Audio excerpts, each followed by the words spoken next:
दोस्तों, क्या आपकी हैंडराइटिंग ऐसी दिखती है या ऐसी दिखती है? दोस्तों, क्या आपको पता है हमारी हैंडराइटिंग ठीक उसी तरह होती है जैसे कि सब्ज़ी के ऊपर डला हुआ हरा धनिया। कुछ टाइम पहले मैं एक टीचर से मिली थी जो कि बोर्ड एग्ज़ाम की कॉपी चेक करता है। उन्होंने मुझे उस दिन एक बहुत बड़ी रियलिटी बताई है। इमेजिन करो, दो स्टूडेंट्स हैं और दोनों के जो क्वेश्चन के आंसर्स हैं एग्ज़ाम में वो सारे सेम हैं और टॉप लेवल के हैं। पर एक जो स्टूडेंट है उसकी रैंकिंग बहुत ऊपर है और दूसरे स्टूडेंट का रैंकिंग बहुत नीचे है। और इसमें हैंडराइटिंग ही गेम चेंजर है। जिसका हैंडराइटिंग अच्छा है उसको नंबर 5 से 10 नंबर ज़्यादा आएंगे as comparison to the other student. उसकी आंसर तो सेम थी पर उसके हैंडराइटिंग कुछ ज़्यादा खास नहीं था, जिसके वजह से टीचर ने उसकी रैंकिंग कम कर दी है। तो इसी से हमें ये पता चलता है कि स्टूडेंट्स के लिए हैंडराइटिंग बहुत इम्पॉर्टेंट रोल निभाता है। आपने आज तक यूट्यूब में बहुत सारे वीडियोस देखे होंगे हैंडराइटिंग को कैसे इम्प्रूव करना है। एंड आई नो 99% टेक्निक्स आपको वर्क नहीं करेंगी। ऐसे पता है क्यों होता है? क्योंकि हर एक इंसान का हैंडराइटिंग अलग होता है। तो गाइस, आज हम आप लोगों के साथ बिल्कुल अलग psychological and scientific concepts share करेंगे जिसकी आपकी रियलिटी में आपकी हैंडराइटिंग इम्प्रूव हो सके। तो आइए वीडियो को शुरू करते हैं।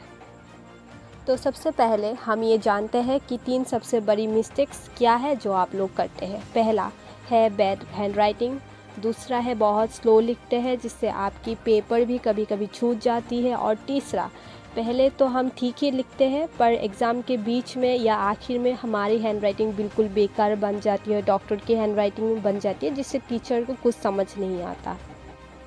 और ये 3 प्रॉब्लम स्टूडेंट्स की मेजर प्रॉब्लम है। तो आइए आज हम इस वीडियो में इसी 3 प्रॉब्लम का सल्यूशन ढूंढते हैं। तो आइए वीडियो को शुरू करें। पहला टिप है हैंडराइटिंग एनालाइज।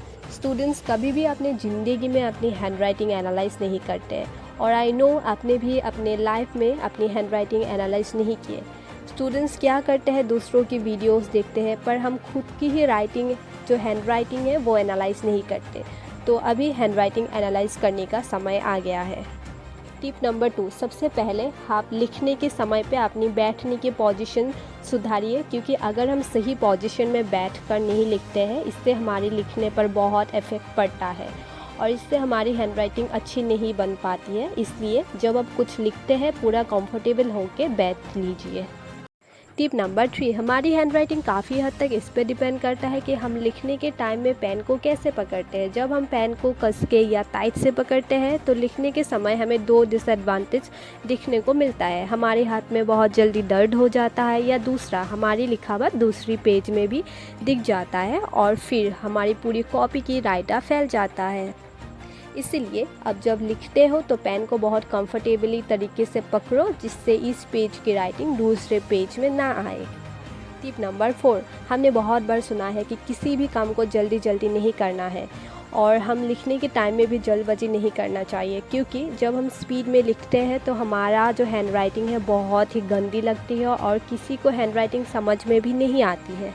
और इसीलिए हमें हमेशा धीरे धीरे लिखना चाहिए ताकि हमारी जो हैंडराइटिंग है वो अच्छी दिखे और दूसरों को समझ में भी आए। और एक बार जब आपकी हैंडराइटिंग काफ़ी अच्छी अपने लगे तो आप धीरे धीरे आपकी स्पीड बढ़ा सकते हैं। टिप नंबर 5, इमेजिन करिए कि किसी एक कमरे में बहुत सारे बॉल्स हैं और इधर उधर बिखरा पड़ा हुआ है, और सेम उसी दूसरे रूम में बहुत सारे बॉल्स हैं जो बिल्कुल लाइन से ही रखी हुई है। और अब खुद सोचिए कि दोनों में से कौन सा कमरा देखने में ज़्यादा अच्छा लगेगा।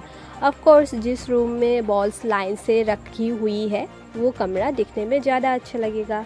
तो ठीक इसी तरह हमारी हैंडराइटिंग में भी होता है। अगर आप हैंडराइटिंग के बीच में एक ही तरह की गैप्स नहीं रखते हैं तो हमारी जो हैंडराइटिंग है वो दिखने में अच्छी नहीं लगेगी।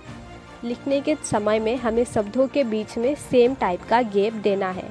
और last tip but not the least, वो है प्रैक्टिस। आप कभी भी नोटिस किए होंगे कि जब आप काफ़ी दिन तक कुछ नहीं लिखते हैं और तो आपकी हैंडराइटिंग तभी बहुत ज़्यादा बिगड़ जाती है, बहुत स्लो हो जाती है।